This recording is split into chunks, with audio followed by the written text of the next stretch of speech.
My final guest this afternoon can further shed light on what more needs to be done to conquer the COVID challenge and how to adequately prepare our healthcare heroes for the next pandemic. Dr. LouAnn Woodward is the Vice Chancellor of the University of Mississippi Medical Center and Dean of the University of Mississippi School of Medicine. And Dr. Marschall Runge is Executive Vice President for Medical Affairs and Dean of the School of Medicine at the University of Michigan. He's also CEO of Michigan Medicine. Thank you so much for being here. Let me just start off and ask, some of the same things.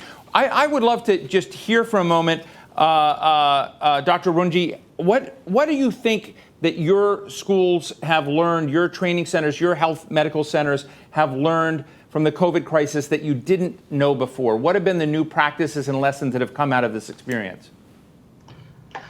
Thank you, Steve. It's a pleasure to be here. And it was very interesting listening to our colleagues just before us. Sure. I'll try not to be too duplicative. What we've learned is that when new diseases come along, and this is certainly a new disease, that we have to be innovative.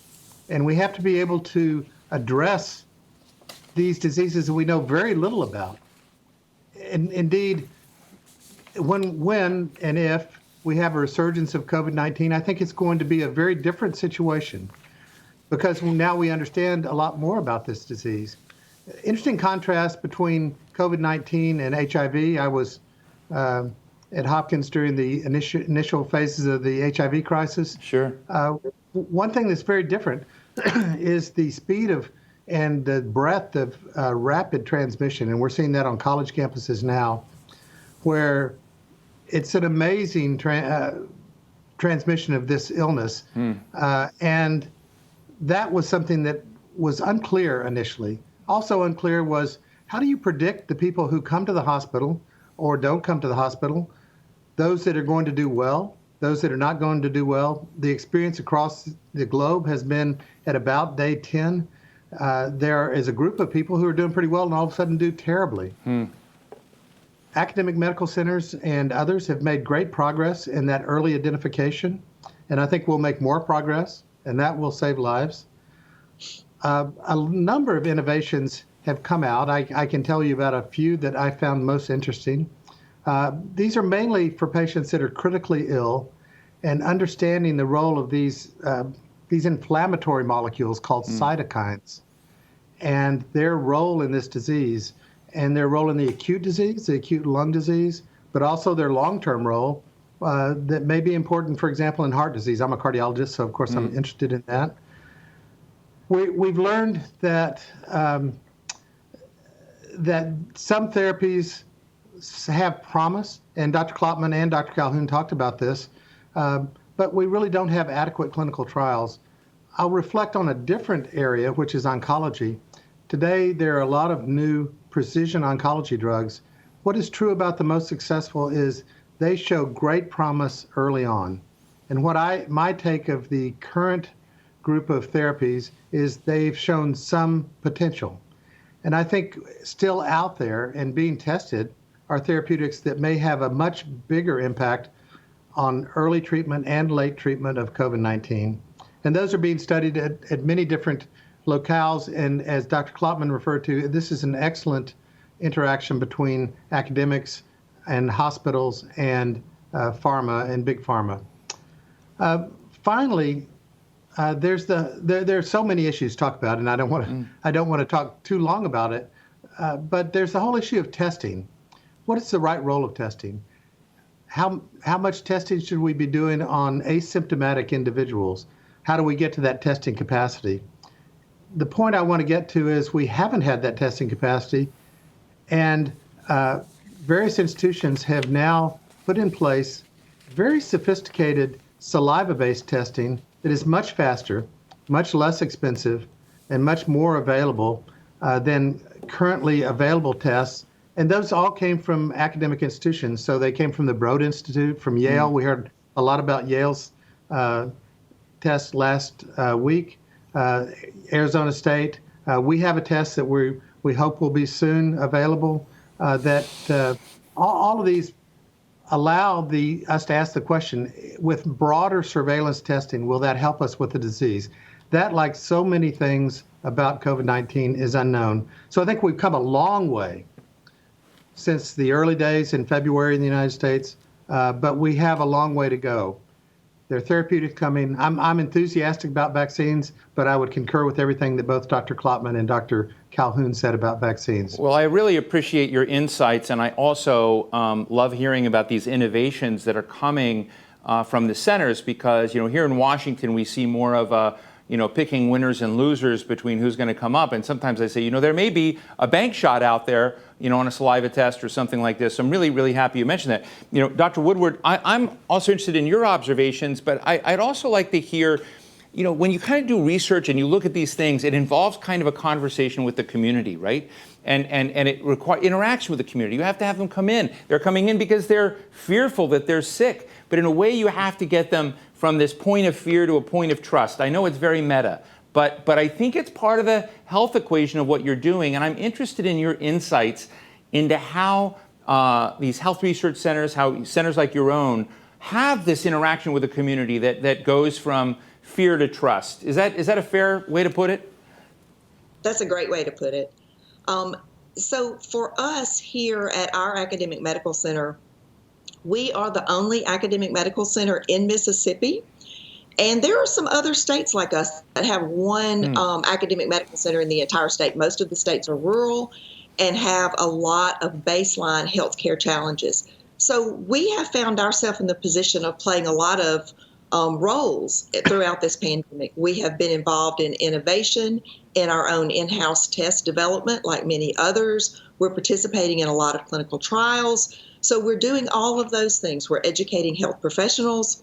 At the same time, a major part of our response has been presenting that information to the public. We have been very aggressive. We have been vocal in getting the message out to the citizens of the state in what's going on, what are the developments that are happening, what are the symptoms and signs to watch for, what should you do, wear a mask, yes. We've been very proactive in messaging out to the citizens of the state so that they feel like they have a source of secure and reliable information. We've partnered closely with the Department of Health in Mississippi, and in fact are in communications with them daily, and I mean literally daily. We've partnered with them in getting out across the state to people, getting out in communities.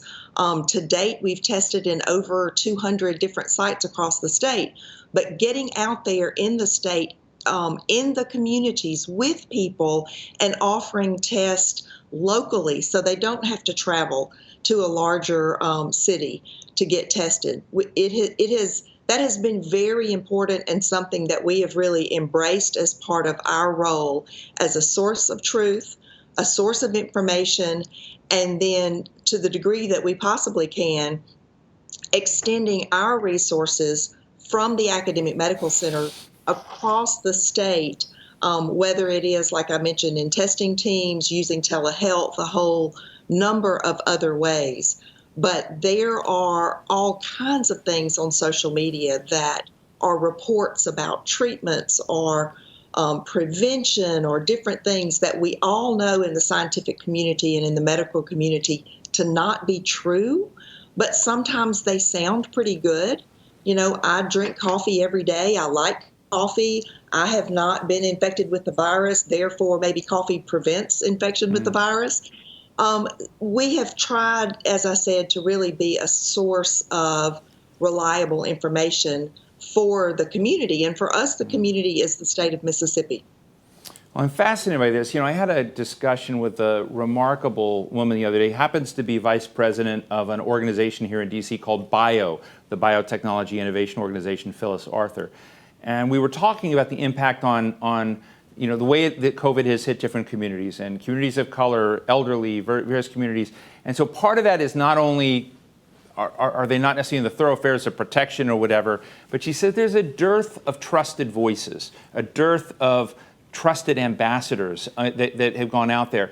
And I know that both of you and your colleagues are already carrying so much of the burden of dealing with this, but part of this is marketing and outreach. And I hate to ask this, but how do you folks think about it? Because it just seems like another set of responsibilities. Are your states there? Are there more than the federal government can do? Because I thought it was very powerful. What do you think can be done better on that front of dealing with the disproportionate impact that this has had on some communities? Dr. Runge?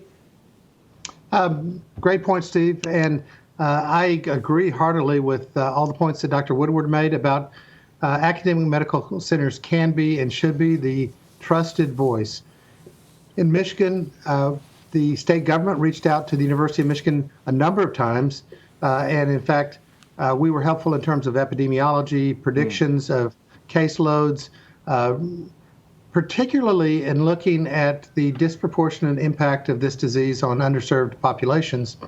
As it turns out, in Michigan, the main commonality is underserved populations. There may be an ethnic component as well, but people who have not had adequate access to health care, who have more chronic diseases, are clearly those at greater risk. All these came along as a dialogue with the state government.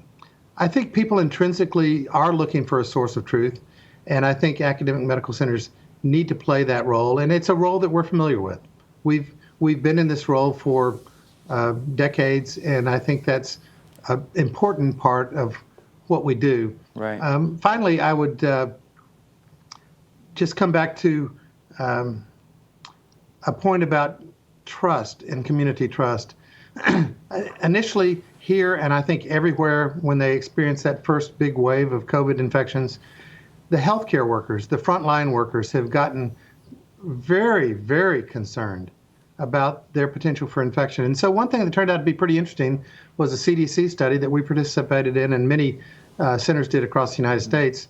And what it showed was, it was a surveillance study showing the rate of infection of our healthcare frontline workers, which included all different kinds of healthcare providers. In our hospital, it was 1.7%. Right. And we're not sure that any of that was patient to healthcare provider transmission. Of course, that was largely due to rigid adherence to masks and protective approaches. Right. Compared to our community, that was half of our local community's rate. And compared with the hospitals looked at in our community, they were closer to 6 or 7%. Right. And so there's a variability, but I think that has been a commonality among academic medical centers that they have put into place early and been rigorous, just as we are in clinical trials, in caring for the safety of those who are caring for these patients. Thank you. Dr. Woodward, I'm going to give you the last word of this, because I think this issue of how you reached out and what's going on in Mississippi is really important, but I would love to, understand the magic you bring to that. I don't think there's any magic. I think it is a relationship that's built over time. You don't wake up one day and say, I am a trusted source of information, just believe what I say. We have had a relationship with our community, with the entire state over many, many, many years, and we have participated in a very strong way in disaster response, be it related to Hurricane Katrina, different tornadoes, and different entities like that. So in a long-standing fashion, we have been a partner with the community. We serve as the referral center for transplants, the only level 1 trauma facility in the state, the only children's hospital, et cetera. So in the medical community, we have already been sort of that place where you send patients that need a higher level of care. And we've got a lot of great relationships through our alumni base, through the medical community as well. But really, it has been a long-standing effort over many years of developing those relationships and being willing and being prepared and being ready and stepping up when the state needs us. Right. Well, I want to thank you. For 4.5 months, I have done interviews for the Hill's Coronavirus Report with just about everybody, on the front lines, folks like Jose Andres on the food sides, senators, congressmen. But I think one of the most interesting things is to talk about the reservoir of expertise and how, each of you represent institutions that are in big pockets, that are wearing very different hats with this. So I'm personally grateful to spend time learning more about it, and I'm sure our viewers are too. So thank you both very, very much. Marschall Runge, Executive Vice President for Medical Affairs and Dean of the School of Medicine at University of Michigan and CEO of Michigan Health, and LouAnn Woodward, who's Vice Chancellor of the University of Mississippi Medical Center and Dean of the University of Mississippi School of Medicine. Thank you both so much for joining us today. Thank Thank you. you.